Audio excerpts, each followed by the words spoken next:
रविवार व्रत कथा। सभी मनोकामनाएं पूर्ण करने वाले और जीवन में सुख समृद्धि, धन संपत्ति और शत्रुओं से सुरक्षा हेतु सर्वश्रेष्ठ व्रत रविवार की कथा इस प्रकार से है। प्राचीन काल में एक बुढ़िया रहती थी। वह नियमित रूप से रविवार का व्रत करती। रविवार के दिन सूर्योदय से पहले उठकर बुढ़िया स्नानादि से निवृत्त होकर आंगन को गोबर से लीपकर स्वच्छ करती। उसके बाद सूर्य भगवान की पूजा करते हुए रविवार व्रत कथा सुनकर सूर्य भगवान का भोग लगाकर दिन में एक समय भोजन करती। सूर्य भगवान की अनुकंपा से बुढ़िया को किसी प्रकार की चिंता व कष्ट नहीं था। धीरे धीरे उसका घर धन धान्य से भर रहा था। उस बुढ़िया को सुखी होते देख उसकी पड़ोसन उससे बुरी तरह जलने लगी। बुढ़िया ने कोई गाय नहीं पाल रखी थी, अतः वह अपनी पड़ोसन के आंगन में बंधी गाय का गोबर लाती थी। पड़ोसन ने कुछ सोचकर अपनी गाय को घर के भीतर बांध दिया। रविवार को गोबर न मिलने से बुढ़िया अपना आंगन नहीं लीप सकी। आंगन न लीप पाने के कारण उस बुढ़िया ने सूर्य भगवान को भोग नहीं लगाया और उस दिन स्वयं भी भोजन नहीं किया। सूर्यास्त होने पर बुढ़िया भूखी प्यासी सो गई। रात्रि में सूर्य भगवान ने उसे स्वप्न में दर्शन दिए और व्रत न करने तथा उन्हें भोग न लगाने का कारण पूछा। बुढ़िया ने बहुत ही करुण स्वर में पड़ोसन के द्वारा घर के अंदर गाय बांधने और गोबर न मिल पाने की बात कही। सूर्य भगवान ने अपनी अनन्य भक्त बुढ़िया की परेशानी का कारण जानकर उसके सब दुख दूर करते हुए कहा, हे माता, तुम प्रत्येक रविवार को मेरी पूजा और व्रत करती हो।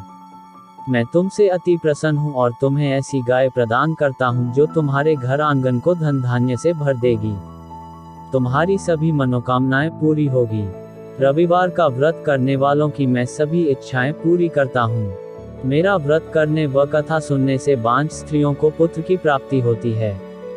स्वप्न में उस बुढ़िया को ऐसा वरदान देकर सूर्य भगवान अंतर्धान हो गए। प्रातःकाल सूर्योदय से पूर्व उस बुढ़िया की आंख खुली तो वह अपने घर के आंगन में सुंदर गाय और बछड़े को देखकर हैरान हो गई। गाय को आंगन में बांधकर उसने जल्दी से उसे चारा लाकर खिलाया। पड़ोसन ने उस बुढ़िया के आंगन में बंधी सुंदर गाय और बछड़े को देखा तो वह उससे और अधिक जलने लगी। तभी गाय ने सोने का गोबर किया। गोबर को देखते ही पड़ोसन की आंखें फट गईं। पड़ोसन ने उस बुढ़िया को आसपास न पाकर तुरंत उस गोबर को उठाया और अपने घर ले गई तथा अपनी गाय का गोबर वहां रख आई। सोने के गोबर से पड़ोसन कुछ ही दिनों में धनवान हो गई। गाय प्रतिदिन सूर्योदय से पूर्व सोने का गोबर किया करती थी और बुढ़िया के उठने के पहले पड़ोसन उस गोबर को उठाकर ले जाती थी। बहुत दिनों तक बुढ़िया को सोने के गोबर के बारे में कुछ पता ही नहीं चला। बुढ़िया पहले की तरह हर रविवार को भगवान सूर्यदेव का व्रत करती रही और कथा सुनती रही। लेकिन सूर्य भगवान को जब पड़ोसन की चालाकी का पता चला तो उन्होंने तेज आंधी चलाई। आंधी का प्रकोप देखकर बुढ़िया ने गाय को घर के भीतर बांध दिया। सुबह उठकर बुढ़िया ने सोने का गोबर देखा, उसे बहुत आश्चर्य हुआ। उस दिन के बाद बुढ़िया गाय को घर के भीतर बांधने लगी। सोने के गोबर से बुढ़िया कुछ ही दिन में बहुत धनी हो गई। उस बुढ़िया के धनी होने से पड़ोसन बुरी तरह जल भूनकर राख हो गई और उसने अपने पति को समझा बुझाकर उस नगर के राजा के पास भेज दिया। राजा को जब बुढ़िया के पास सोने के गोबर देने वाली गाय के बारे में पता चला तो उसने अपने सैनिक भेजकर बुढ़िया की गाय लाने का आदेश दिया। सैनिक उस बुढ़िया के घर पहुंचे।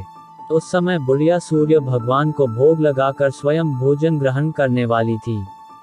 राजा के सैनिकों ने गाय और बछड़े को खोला और अपने साथ महल की ओर ले चले। बुढ़िया ने सैनिकों से गाय और उसके बछड़े को न ले जाने की प्रार्थना की। बहुत रोई चिल्लाई, लेकिन राजा के सैनिक नहीं माने। गाय व बछड़े के चले जाने से बुढ़िया को बहुत दुख हुआ। उस दिन उसने कुछ नहीं खाया और सारी रात सूर्य भगवान से गाय व बछड़े को लौटाने के लिए प्रार्थना करती रही।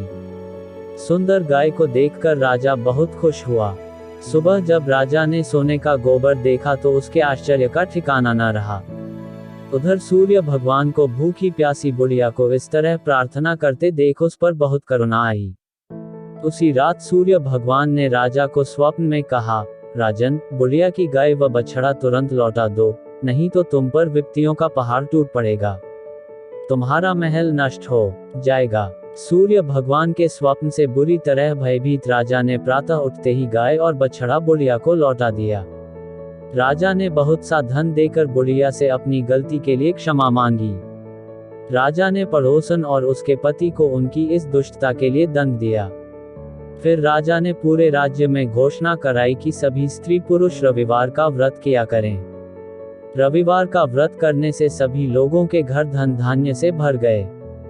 चारों ओर खुशहाली छा गई। सभी लोगों के शारीरिक कष्ट दूर हो गए। राज्य में सभी स्त्री पुरुष सुखी जीवन यापन करने लगे।